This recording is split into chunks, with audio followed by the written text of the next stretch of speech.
The police arrested a man for the murder of a minor in Fasidawa. The body of the victim was found in a ditch in a tea garden of the locality.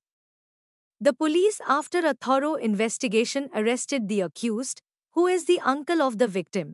Body পেলাম যে আমি এখন বললাম আপনাকে।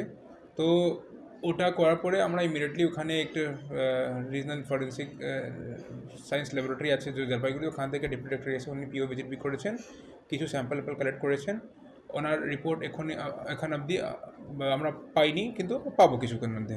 একটা লোক আছে রাকেশ খেস নাম আছে, উনি রিলেটিভ আছেন, যে ভিজি আছেন ওনার, উনি এই আমাদের সামনে কনফেস করেছেন যে উনি মার্ডার করেছেন।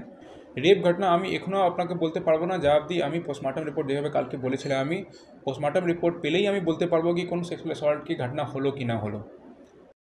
The post-mortem report will verify if the minor was raped. A medical team will determine the cause of death. The accused was produced at the Siliguri court.